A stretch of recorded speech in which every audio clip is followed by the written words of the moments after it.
이는 마술에 능한 미모의 음녀가 많은 음행을 함이라.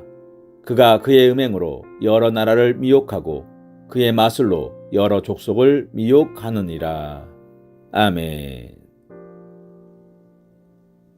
1절에서 3절이 니느웨의 죄악 중 만국을 향한 보았과 탈취를 지적하였다면, 오늘 말씀은 니느웨가 저지른 또 다른 죄, 즉 약소국들에 대하여 행한 간교한 기만술책을 지적하고 있습니다. 오늘 말씀에서 마술은 속임수를 말하는 것입니다. 아수르는 세계를 제패하려는 궁극주의 야심으로 가득 차 있었습니다. 그리하여 그들은 무력으로 다른 나라들을 침공하여 굴복시키고 자기 나라에 복속시켰습니다. 그러나 아수르는 이렇게 무력으로만 다른 나라를 복속시킨 것이 아닙니다. 그들은 무력 외에 속임수를 통해서도 다른 나라를 자기에게 복속시켰습니다. 그들은 마치 자기들이 다른 나라의 우호적인 것처럼 접근하며 자기를 의지하게 한 후에 그들을 집어삼키곤 하였습니다.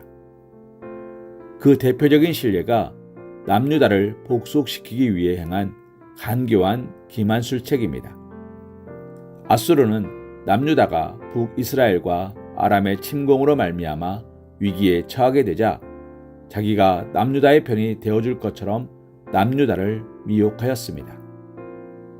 그리하여 남유다의 아하스 왕은 아수르를 의지하지 말라는 이사야 선지자의 간곡한 권면에도 불구하고 이를 외면하고 아수르를 구원자로 여기고 아수르를 의지하였습니다.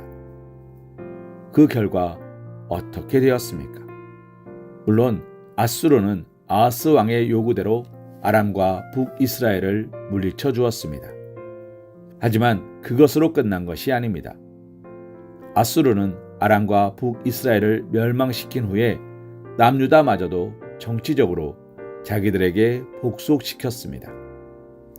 이는 마치 초식동물들이 늑대를 몰아내고자 사자를 불러들인 것과 같은 꼴이 된 것입니다.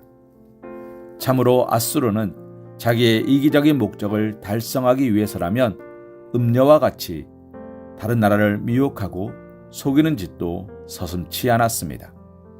이러한 간교함이 바로 니느웨가 하나님의 심판을 받게 된 결정적 이유 중에 하나인 것입니다. 하나님께서는 사람이 하나님을 속이는 것을 미워하실 뿐 아니라 자신의 이기적인 이익을 위해 타인을 속이는 것도 심히 미워하시며 가증하게 여기십니다. 인간 사회에서 신용은 매우 중요합니다. 신용이 무너진 사회는 존립이 불가능하기 때문입니다. 신용은 인간 사회 존립의 기반인 것입니다. 그러한 점에서 하나님께서는 국제적인 관계에서든 개인적인 관계에서든 신용을 중요하게 여기십니다. 아모스를 보면 8개국에 대한 심판 예언이 나오는데 그중 두로에 대한 심판의 원인을 살펴보면 그들이 이스라엘과 맺은 형제의 계약을 지키지 않았다는 것을 지적하는 내용이 기록되어 있습니다. 바로 그것을 인하여 하나님께서는 두로를 철저히 심판하실 것임을 말씀하신 것입니다. 이에서 볼 수 있듯 하나님께서는 인간들 간의 신용을 중요하게 여기십니다. 그리고 자기의 이기적인 이익을 위하여 신용을 저버리고 다른 사람을 속이는 자에 대해서는 심판하십니다. 그러므로 우리 성도들은 사람을 대할 때 진실함으로 대하고 아무리 사소한 것이라도 자신의 유익을 위해서 다른 사람을 속이는 것은 안 되는 것입니다. 거짓, 간사, 이런 것은 참되시며 진실하신 하나님을 섬기는 백성이 결코 따르거나 취해서는 안 될 악한 면모라 할 수 있을 것입니다. 사랑하는 성도님, 거짓, 간사, 이런 것은 결국 사탄의 속성이며 사탄에게 속한 자들에게서나 볼 수 있는 면모인 것입니다. 하나님의 백성의 성품은 하나님의 속성을 따라 진실하며 신실해야 합니다. 비록 진실함으로 행하여 자신에게 손해가 미친다 하더라도 그것이 변해서는 안 되는 것입니다.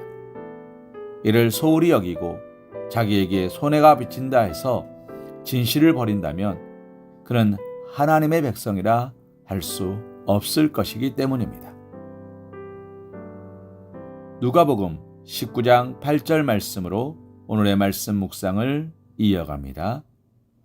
삭개오가 서서 주께 여짜오되 주여 보시옵소서 내 소유의 절반을 가난한 자들에게 주겠사오며 만일 누구의 것을 빼앗은 일이 있으면 내 갑절이나 갚겠나이다.